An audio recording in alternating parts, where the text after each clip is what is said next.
Salut à tous et bienvenue dans le Quoi de Neuf. Caroline, bonjour, ça va bien? Bonjour Xavier, ça va bien. J'allais faire un lapsus avec Priscilla qui n'est pas là mais qui va nous rejoindre tout à l'heure dans l'émission. Vous, Caroline, vous nous présentez vos bons conseils pour juste avant les fêtes, pour ces fêtes de fin d'année. En gros, c'est vos coups de cœur de l'année, quoi. C'est un peu ça. Nous recevons également de nouveaux venus dans le paysage culturel et artistique finistérien et brestois. Avec nous, Nathalie Jézéquel, bonjour. Vous faites partie des ateliers de la brochure ZAR. Vous allez nous expliquer dans un instant ce que c'est. Puis à côté de vous, un habitué de ce plateau avec nous aujourd'hui, Julien Laparade. Bonjour, ça va? À tous. Vous êtes du coup venu en tant que spécialiste du pop-up aujourd'hui. Là aussi, plein de bonnes idées pour les fêtes de fin d'année, plein d'expos, plein d'ateliers. Le pop-up, justement, c'est ce qu'on a autour de nous. Vous êtes lancé dans ce projet, en fait, autour du pop-up, des expositions, des ateliers. Et clairement, depuis que vous vous êtes lancé là-dedans, ça cartonne. Ça marche plutôt bien. C'est vrai que je n'ai pas à me plaindre. Ça fait donc 7 ans que j'ai commencé à la fois la passion du livre animé et 4 ans que j'ai créé le blog et le site et l'atelier qui est un peu plus récent, qui propose donc des expositions clés en main, donc à la fois des centres culturels, beaucoup de médiathèques, certains musées, où je prête une partie de ma collection, mais je l'ai thématisé en à peu près il y a 15 thématiques autour du cirque, autour de la mer, autour des contes. Donc voilà, et chaque entité choisit une thématique et que j'envoie dans des malles adaptés. Ils sont habitués, il y a des galeristes qui font ça. Et je crée tout de A à Z, sauf les livres qui sont présentés, en tout cas pour l'occurrence, et la partie création se fait dans les ateliers. Mais alors, le pop-up ou livre animé, c'est quoi? Là, on a des exemples devant nous. Ça voilà, en fait, il y a pop-up. Donc pop-up, c'est ça, c'est ce genre de choses où en fait, quand vous ouvrez, il y a un volume qui se tient. Donc là, ce que vous avez dans les mains, ce sont des plans levés, c'est-à-dire les plans centraux. C'est ce qu'il y a dans tous les pop-up, pratiquement, c'est la chose la plus utilisée. C'est ça qui maintient les choses. Et à partir des plans centraux, vous y mettez ce que vous voulez. Là, je me suis inspiré de Kandinsky, Miro, l'art contemporain, parce que en atelier, je trouve ça intéressant, à travers des pastilles et tout, et ça rend, il y a un visuel. Et voilà, donc ça c'est le terme pop-up, est-ce qu'on y intégrait du papier? Mais sinon, il y a le kirigami. Et le kirigami, devant nous. Ce qu'il y a devant vous, c'est l'alliance en fait, le kiru, ça vient du japonais kiru qui veut dire couper, et gami, un peu à l'image de l'origami, plié. Ouais. Et donc en fait, quand vous mettez tout à plat, vous avez vu qu'en fait c'est juste une découpe dans la page, et c'est en l'ouvrant et en le contre-pliant, en fait c'est le contre-pliage qui crée le volume. Et on peut y faire ce qu'on veut. Là je me suis amusé alors à faire tout un bestiaire autour de la mer, des animaux, on peut faire des sapins. En fait voilà, il suffit de dessiner les choses et avoir un point d'attache. Un point d'attache, vous voyez, c'est là, en l'occurrence, les deux pattes, parce qu'il faut qu'ils tiennent. Et une fois qu'on a compris ce système, on peut imaginer vraiment ce qu'on veut. Voilà, toutes les thématiques peuvent être représentées. Qu'est-ce qui plaît dans le pop-up?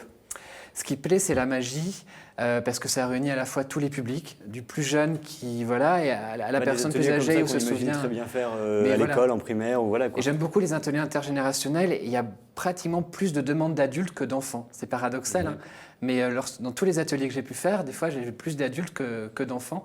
Et voilà, et après, de toute façon, la création, on est dans une période où les gens aiment bien, on a un do it yourself, on aime bien créer soi-même. Et c'est vrai que c'est facile, c'est pas cher. Une feuille de papier, vous voyez, une feuille plate, vous pouvez l'amener soit en la découpant, vous voyez, j'ai amené aussi des choses avec un ciseau. C'est tout simplement une feuille de papier noir. Et après, avec l'imagination, c'est facile, il faut beaucoup de temps et une dextérité, et voilà, un peu d'imagination. Et un bon guide, comme vous, du coup. Mais justement, ces projets d'ateliers intergénérationnels, c'est quelque chose qui doit vous parler, Nathalie, puisque justement avec ZAR, vous êtes une spécialiste, entre guillemets, et habituée de ce genre de personnes comme Julien, de ce genre de projet d'atelier, en fait. Oui, depuis novembre 2014, là, donc tout récemment, nous avons créé l'association ZAR Atelier. Nous sommes 4, issus de différents réseaux, APB et EAF. Chacun son profil artistique, en fait. Voilà, donc un profil plus ou moins, moi, atypique, parce que je suis issue d'une formation littéraire. Les autres personnes qui font partie de l'association, c'est plutôt des dessinateurs, des peintres et des graveurs. Ouais. Moi, je me dénomine plus comme une petite bricoleuse à partir d'objets de quotidien qui atterrit à la poubelle. Et donc, j'ai pour principe, depuis novembre, de mettre des ateliers intergénérationnels, donc par petits groupes de 6 à 8 personnes, des ateliers pour rassembler autour d'une table, de créer du lien et de faire des objets soit décoratifs ou soit juste pour le plaisir de faire soi-même. Ce que vous le dites en soi, l'objet créatif, c'est qu'un prétexte, Voilà, la création, c'est qu'un à se prétexte. L'idée, c'est rencontrer. quoi? C'est de passer un moment ensemble, en fait. Tout à fait, des ateliers qui peuvent durer 1 heure, 2 heures. On ne regarde pas le temps. Après, ce sont des gens de différents horizons. Donc, c'est ce moment-là humain et convivial que nous souhaitons mettre en place et développer. À l'heure actuelle, il y a un besoin, comme disait... On voit vos ateliers justement à l'image là, c'est Voilà. un sacré bazar en fait finalement. En fin de compte, Il y en a un peu partout. en fin de compte, donc c'est un atelier. Avant, c'était une agence immobilière, et Ouais. donc maintenant, chaque adhérent de l'association a sa zone particulière. Mais nous souhaitons aussi mettre des projets en commun pour faire vivre ce lieu qui est au centre de Brest. Mais alors justement, il y a ces ateliers, il y a ce bâtiment qui est rue Jaurès, enfin ce local qui est rue Jaurès à Brest, et vous avez en fait aussi une brochure. La voici. Oui, C'est qui sort un tous peu les- votre vitrine en fait.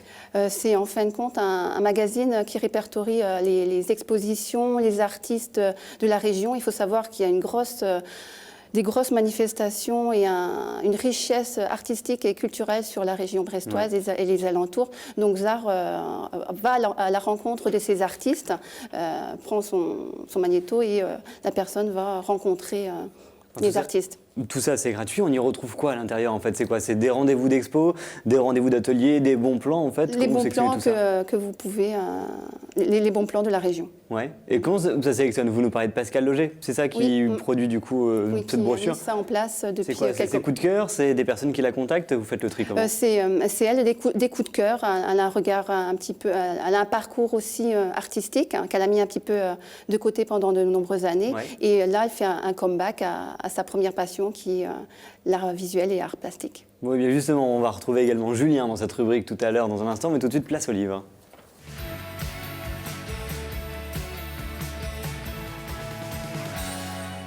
Finalement, la brochure, on pourrait presque la retrouver chez vous, en fait, aussi. Bah oui, en fait, je vais vous poser la collerait question bien. tout à l'heure.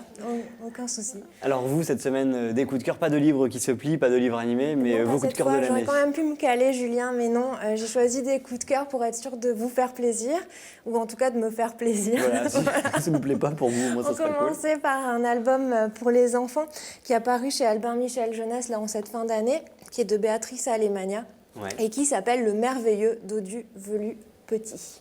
Béatrice Pourquoi Alemania, celui-ci, elle ouais. est auteure et illustratrice, elle est aussi éditrice. Et pourquoi celui-ci Parce que c'est un livre absolument... Bah, d'abord, il est joli, voilà, c'est il vrai, est très c'est bien écrit. Et vous allez voir, en ouvrant le livre, on en prend plein les yeux. Les illustrations sont extrêmement vides, et surtout grâce à ce petit dodu velu, poilu, qui est rose, fluo, éclatant, et qu'on retrouve à toutes les pages, et voilà, qui est un fil conducteur dans le livre. Je De vois là, quoi vous avez mis s'agit-il? un marquage ou pas? Je Je vois là, vous veux m'avez bien, dit. je veux bien, je Non, veux pas bien. encore, c'est ça, il faut que j'attende un peu, j'attends L'histoire. encore. Donc c'est une petite fille qui s'appelle Edith, Eddie pour les intimes, et qui se rend compte qu'en fait dans sa famille c'est celle qui sait faire le moins de choses en fait. Sa grande sœur fait du patinage artistique, son papa parle 5 langues. Ils ont tous plein de talents, mais elle n'a pas encore trouvé le sien. Et quand elle entend sa grande sœur dire je vais trouver un cadeau génial pour maman, elle se dit et moi, mais qu'est-ce que je vais lui trouver? Et elle se met en recherche, en quête d'un truc qui pourrait être somptueux, génial, qui serve à tout, qui soit absolument prodigieux. Et en fait, elle va tomber sur cette chose, marque-page. Sur cette chose, donc, qui est effectivement toute rose, toute poilue, toute velue, dont on ne sait pas trop si c'est un rat musqué, si c'est un foulard, si c'est une écharpe, si ça peut servir de chapeau, si, bon bref, on peut peindre avec Particulièrement moche, éventuellement. ouais. Mais en tout cas, c'est ça qu'elle a décidé d'offrir à sa maman, qu'elle a trouvé sur un toit un jour. Et évidemment, et je vous raconte la fin, mais naturellement, sa maman va être ravie et va le porter en toutes occasions et faire absolument tout avec. Ça s'adresse donc aux enfants à partir de 5 ans, mais à tout le monde, puisque moi, je suis tombée sous le charme aussi. Les plus grands Donc, enfants, en fait. ouais, en fait, Finalement. peut-être que c'est ça le mon problème. Ouais, ouais. Voilà, et donc à mettre entre toutes les mains. Le merveilleux dodu velu petit. Ouais. C'est bien, c'est pratique à dire en plus. Pour des enfants qui auraient un peu grandi, un livre de cuisine qui s'appelle Les couleurs du thé. Et oui, c'est bien un livre de cuisine. C'est pas une boisson. Absolument, parce qu'on commence par y détailler les différents thés que l'on trouve par-delà le monde. Donc on est d'accord, le thé vient du théier.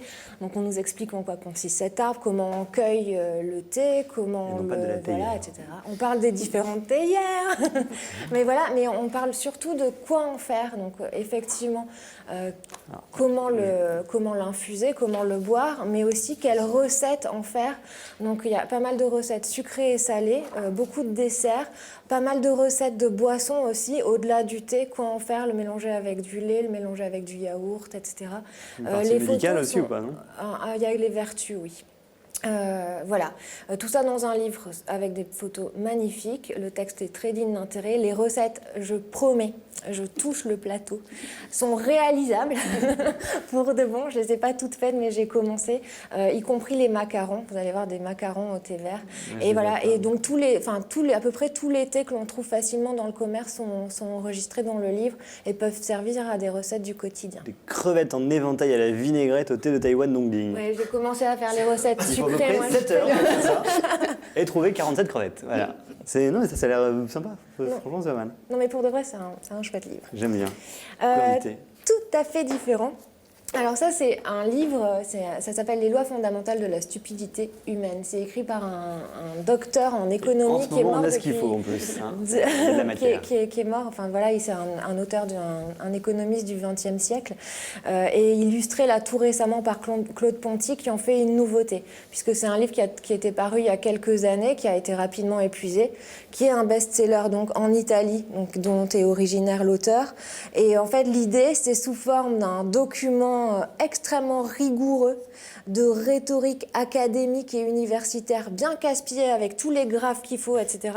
Faire une espèce de pamphlet ultra absurde à l'humour un peu british et complètement décalé sur, en fait, les gens stupides sont parmi nous, sachez-le. Il y en a beaucoup plus que vous ne le pensez, sachez-le. Et quel est l'impact réel de la... Pour nous, pas Julien, ça, Moi, je saurais à qui l'offrir, en tout cas.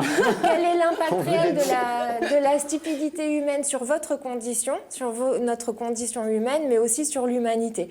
Et tout ça, donc, c'est fait, mais vraiment, avec un discours d'universitaire qu'il est, hein, Monsieur Cipolla, mais avec un côté absurde absolu, parce que, évidemment, toute la théorie est fausse. Il nous reste 30 secondes pour les derniers. 30 secondes. Vous connaissez Anne Sylvestre, la chanteuse, auteure, voilà. Enfin, en tout cas, moi, elle a bercé mon enfance. J'ai encore je vous en fais grâce, mais des mélodies d'Anne Sylvestre dans la tête.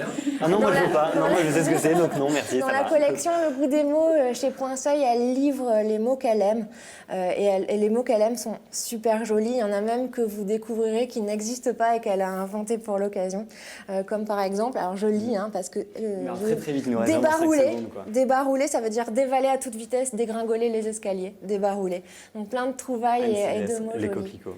D'accord, Voilà. merci beaucoup. Caroline, on fait une pause, on se retrouve tout de suite.